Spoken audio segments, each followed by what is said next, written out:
spread to Ushasvi, to all the interns. So something is wrong with the flow. So yeah, I mean, it's also our thing. We never taught them in the MBBS how to look for a renal artery stenosis problem in the abdominal examination by auscultation. So can you tell us now, where will you auscultate a renal artery stenosis in the abdomen? And what will you hear? Cause of bruit anywhere. So carotid bruit you are very well aware. So where will you put the stethoscope for the renal artery? And where is the renal artery over the abdomen? You have some idea. D10 is the umbilicus. Yes. So you put it over the umbilicus. That's it. So for left side, left of the umbilicus, right side, right of the umbilicus. It will be just near the umbilicus. And you can hear a beautiful bruit. So today we will go back and hear the bruit. If it is there, that is. And if it is not there, what else can it be? Yeah, does she have a history of hypertension before this? Did she have hypertension after this coming here? No hypertension, absolutely. Her BP is absolutely normal. So that is again, I don't know, maybe against renal artery stenosis. So what else can it be? Yeah, of course, renal artery stenosis can be bilateral. It can be unilateral. But what other can it be? Unilateral shrunken kidney. Now, somebody presented another unilateral shrunken kidney 2 days back. Pyelonephritis, yes. Yeah, generally pyelonephritis affects one kidney more than the other. Here also, what we were discussing 2 days back about the pressures, why does everything go to the spleen? Somebody is having a huge splenomegaly, somebody is having ascites along with it, or somebody is having only ascites and not very small spleen. So it's a dissipation of the pressures in case of portal hypertension. In case of pyelonephritis, one side the infection will go and destroy that kidney, other side the kidney will remain normal. Or when I say ultrasound, I mean what are the pathological features of chronic pyelonephritis. When you cut open the kidney, what do you see in chronic pyelonephritis? Gross pathology. Because ultrasound, MRI, CT, they only show us gross pathology. They are very, very simple pathology. They are not as complicated as microscopic pathology. Basically, all the radiologists are doing is gross pathology. Very, very simple work, actually. Yeah. Flea-bitten kidney is something else. Yeah, basically it is like, you have those spots on the kidney because of microinfarcts or, metastasis, so many things you used to study. So even in SB, it is because of microinfarcts. No, gas is a microscopic thing. We are talking about gross macroscopic feature of the kidney. Yeah, you will have a small kidney which is basically, fibrosed. So scarring produces what in the ultrasound you will see? Irregular margin of the kidney. We all irregular. Scarred, fibrosed kidney. Simple, gross. So is it scarred and fibrosed? Like irregular margin, and is the echogenicity very high? Yeah, raised echogenicity is there. And what about the gross architecture of the kidney? Is it distorted architecture, like scarring? So that is only raised echogenicity, CMD loss. But the boundary of the kidney, is it irregular? Okay, so I think this is all we could go ahead with. But so you mean to say this renal failure, if her other kidney is absolutely normal, why should she have a renal failure? So maybe she was functioning was one kidney, and the kidney is having grade 3 artery changes, and the kidney is having grade 2 artery changes. Grade 2. Okay. So basically, one kidney is shrunken and has been destroyed previously. Now this kidney, the next kidney which is left now, this has become destroyed this time to a certain extent. So this could be an acute pyelonephritis on chronic pyelonephritis which has luckily affected one. So she might recover and she may not require dialysis after some time. And she will survive with one kidney. It's not pyelonephritis. Unilateral. Yeah, what are the other causes for unilateral shrunken kidney? Chronic glomerulitis is bilateral. Have you heard of a unilateral chronic glomerulitis? Due to any reason? There is unilateral. One is 6 centimeters, the other is 8 centimeters. What is the normal size of the kidney? That's a good point. So what is the normal size of the kidney? And how do we ascertain that? No, it is not the same for everyone. So it varies from person to person according to, what? According to what do we gauge the normal size of the kidney in a person? Basically according to the person's height, body structure, and that is height. And in the days of the X-ray, we used to measure by the lumbar vertebra. So I think there was a formula, it would be 1.5 lumbar vertebra like that. And of course now the X-rays days are gone. We have also not seen those days. Ultrasound, how do they do it? Ultrasound, there is I think a nomogram or something based on the height and this thing. You'll have to check it out. Yeah, that's okay. Yeah, that's okay. We are not going by the grades. We are saying that no, but what about the size? One kidney. Second height they also going. You say 8. What is exactly? 98 later it will Acha, I mean that 8 could have been 7.5, you say. I mean, that's measurement is just a small thing. You put the cursor here and there and it changes. So maybe both are shrunken and they are, so we are reading too much into their report. Maybe actually both are same size. And that this difference in the size could be because of the improper measurement. That's one of the other possibilities. Now, if it is that, then there's no hope for her kidneys. We still have to go for transplant. But if it is the other thing, that she has got a chronic pulmonary and on top of that she's developed another acute pulmonary this time, and that is what has caused the acute renal failure, then we have a lot of hope. Then she will recover completely and she will not require any renal replacement therapy after this. So this small measurement difference is producing so much of difference in the outcome. May produce that. So again, time will tell us. Maybe we should measure it again if we are suspecting that the measurements are wrong. We should measure it again then. We should learn how to measure it. I mean, in regular, albumin was 1 plus sugars from milk, pulses from 3 to 4. 3 to 4. We are not expecting that in acute pulmonary. Yeah, 2 plus is fine, but we are not expecting 2 to 3 pus cells in the acute pulmonary. In a UTI, we expect more than 10 cells, 10 pus cells in a woman. So this is against pulmonary, but then in the urine sometimes it may not come out. You may miss it. You may have to repeat it again and again. So what about the culture? Report Okay, so if you were admitted day before yesterday or yesterday. So 48 hours are over. Maybe today it will be available. Huh? Yeah, culture is just to see whether she has got significant growth of E. coli or not. Whether that is the cause of her problem. Why? Because of the kidney size, because of her problem, you female. So, Acha, are you all going to getting it? Pre-test probability? Aditya sometimes uses something which just goes over your head. So you must get it first, otherwise you won't be able to follow the discussion. Like I think something happened similar yesterday. We were all discussing about HFPF and most of the interns were blank. What is going on? So they should clarify things first, make it easier. So what is pre-test probability? So probability is, what is the likelihood of this being true? Something like that. So that is based on certain data, isn't it, which we are discussing. So when I say pyelonephritis, what is the chance that it is pyelonephritis? All this discussion, data, is the pre-test probability.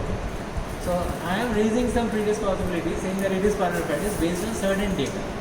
Aditya is disagreeing with that. So what is that data which I am keeping in mind? I am keeping in mind the fact that she is a woman, very likely to get UTI. Now, second thing which is in my mind is the kidney size which is asymmetric. Again, if it says it's my bias, I am more hopeful that she has a pyelonephritis, which will become alright.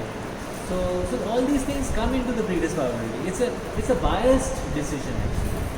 So, which is also known as Bayesian technique. But that Bayesian is not the same as BAIS. It is BAYES. Why? Because BAYES was an intern who was thinking about all these issues. Dr. Bayes, we call him. You will read about him, and I think you should read about it. If you have read a little bit of community medicine, you might have heard about it. The Bayes theorem. So you have an area under the curve. So his way of research was slightly, in fact, quite different from what current research is dominating. So the current research paradigm is called the frequentist paradigm, which means we go by the frequency of events. How much time has this happened? What is the respiratory rate? What is the BP? So these are because of frequencies. I mean, these numbers are generated by repeated events. Whereas bias goes by other things. So there is a lot of psychology involved in bias. Like which are the things which are important here. So I think the EP size is important, the asymmetricity, and the fact that she is a woman. Of course, there is some of my bias there that I hope it is pulmonary. Aditya thinks that no, these things are not important. The urine puscle is important because there are 2 to 3 pustles. She did not have any lumbar pain, but she is having lumbar pain, which we are attributing to somebody pulling at her legs. She's complaining of low back pain. Yeah, fever, yes. She doesn't have fever. But in a renal failure of a severity, do you have fever?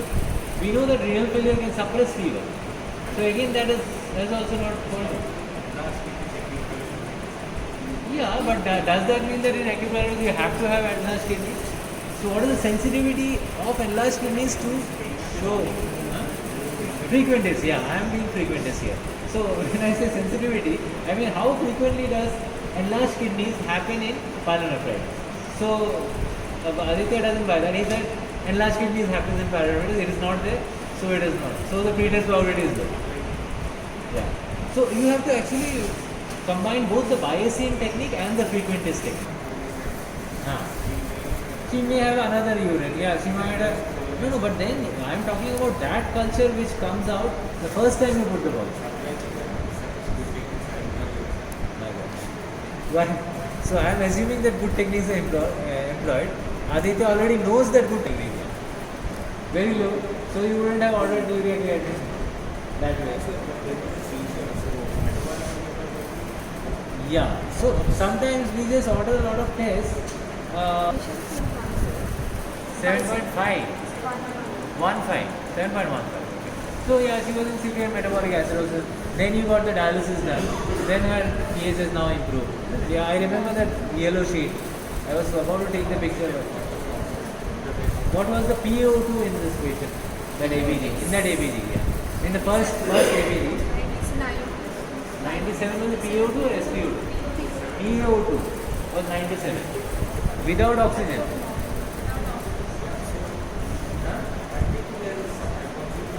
No. She's saying without oxygen it was 97 PaO2. What happened 51 after that? today morning. PaO2. The initial PaO2 was 97. Then what happened after that? Now what is the PaO2? After reduced the normal pH, today morning it was 51. 51 became PaO2. PaO2 or SpO2? Yeah, so you repeated the IVD today morning. The PaO2 was 51 on room air. So she has been on room air. Yeah, she has been on room air all the time. Saturation is maintained without oxygen. Yeah, so today it has come down, isn't it? And she has got fever also. Oxygen is raised. And see, unknown to us and Aditya, she actually has fever on a fever chart. Very high grade spikes and beautiful fever chart. From yesterday evening she's developing fever spikes. She developed fever spikes. On the day of admission she's not fit. So fever spikes, hypoxia, pneumonia in a patient of uremic seizures could be anything. Starting from the virus to the bacteria to anything. Isn't it? So in a patient where has she come from? Has she come from Hyderabad airport? So yeah, so the hypoxia. What is the X-ray showing? What is the respiratory rate? Yes. Respiratory rate is normal in a hypoxic lady. How can it be? Is it a happy hypoxia? But they also don't have a normal respiratory rate. Well, when she came with acidosis 7.15, I'm sure it was not normal. It must have been acidotic breathing at that time. So what was it? So you have to review her respiratory rate chart. What is happening is, as medicine physicians, we are not seeing the patient as a whole. No, the respiratory rate is being seen by the nursing staff, that is being entered by them religiously on the white sheet. But we are not seeing everything again together. When do we see it again together? When we make the e-log. Or when we make an e-log like this. You are just now making an e-log. Over the last 1 hour you have been making an e-log by verbal presentation. But when you use those images, it becomes much more interesting. So you could have used the respiratory rate chart. Thankfully, it is also not being measured by the sister. Otherwise, nobody would have looked at it. It is being measured by the machine. So we have more faith on that machine, and the sisters are just writing from the machine. So you can see at what point of time the respiratory rate increased. Like we have one patient whose respiratory rate increased yesterday. From 28 it became 40. And we didn't come to know. We came to know today when we saw him visibly having tachycardia. Yesterday we didn't notice that he had tachycardia. But when we retrospectively saw the chart today, we found that the sister had entered it religiously at 11 a.m. yesterday. So this happens. So we have to keep looking at these charts, the vital anemia, severe anemia, uremia, and we are trying to figure out what is the cause. And now hypoxemia and maybe pneumonia. So many things in this patient, isn't it? It's a fantastic patient. So what is the cause of hypoxia? And fever. Some pneumonia, we have to think of it. So nothing in the X-ray. But that was the X-ray she came with. Now when our patient today we got the repeat X-ray, that was showing the pneumonia's progress. So what about your repeat X-ray? Night time they Yeah. So it was just a few hours. So again it's not looking like nosocomial. A few hours. Same. Evening she got seizure episode. Ah. They took her to hospital. Ah. 2 hours she stayed there Ah. and she brought In the morning here. Night time only they brought Night time only do. Next day they brought Ah. So it's not a nosocomial infection. It's something which she acquired in the community. Okay. So it could be a UTI, pyelonephritis part, or it could be a pneumonia, or either way. So currently we don't know, and we are keen to know, and time will tell. Your urine culture report may tell something. Ah. Yeah. What is the reason for that pain? And our alkaline phosphorus is touching the roof. It's 1000 something. So why is the alkaline phosphorus like that? Is it because of some bony problem? Or is it a liver problem? Is it an intestinal problem? Is it a placental problem? Go back again. 1 week. Fever. Rescue fever. 1 week back, fever and cough. Cough. She got recovered. So maybe she never recovered actually. Or maybe she recovered slightly and she was scared about what is happening. She didn't want to go to Gandhi hospital. So she came here. Knowing that it's slightly away from the Hyderabad.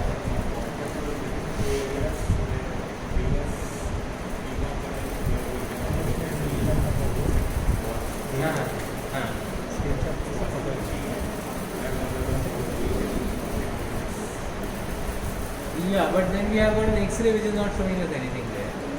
So, yeah, I mean she was yanked on her this thing. Somebody assumed that there was a trauma during. She called. Seizure episode she has fallen. Ah. And she came up from bus to. Yeah, but it's an assumption. Who The knows? history was. Maybe the husband said that she developed this pain after that. Yes, sir. But that's an assumption. Whatever has been told to you, you really don't know when it happened. Yeah, I mean when we saw her normal, that day in the casualty, did you ask her about the pain, how it happened? Did she tell you that it was because she was pulled? No, sir. Like, I asked her from when she was getting that back pain. Pain, She was yeah. telling from yesterday evening. I was having back pain. Yeah, but yesterday evening, how did it start? Was it because of pain, some trauma? Did you ask that? Huh? No. Assumption for huh? What is the lady telling us? So if she is not telling you, you have not asked her. So if you have not asked her, then you have to rest with Vamshi's assumption. Then after the seizure only, she has developed the pain. But you haven't asked her when did it develop? From yesterday only, sir. After evening. After that episode only, she developed that pain. So we have to go by that assumption that after the seizure something happened. But with a so high alkaline phosphorus, what could it be? Could be something placental. Maybe she had another incomplete abortion because of which she came here to make it. Huh? No, she's having severe anemia. She must have lost a lot of blood. Maybe it was a septic abortion, something she induced herself. How do you know? These are assumptions, but you have to make those assumptions in the absence of anything to go by. How do you explain the anemia? And the uremia? I think. Huh?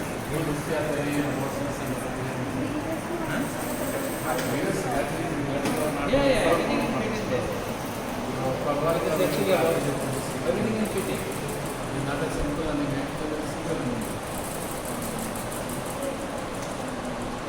you might all these problems with the simple anemia. What else is there?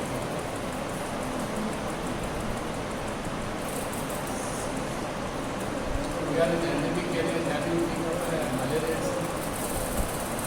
Yes, malaria fever can be alternate day also. One day it was not there, other day it came.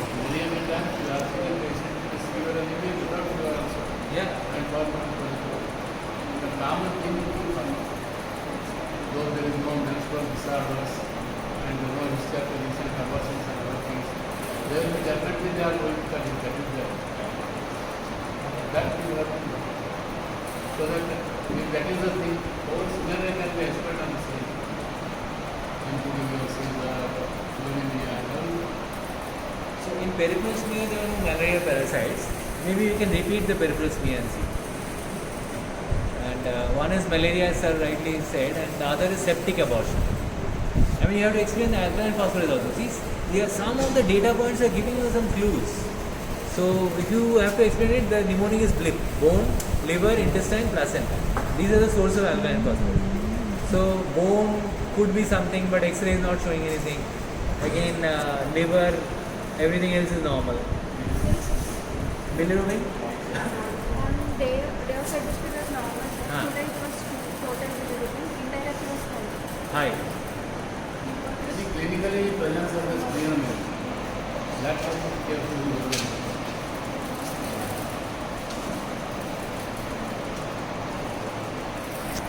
Any clinical.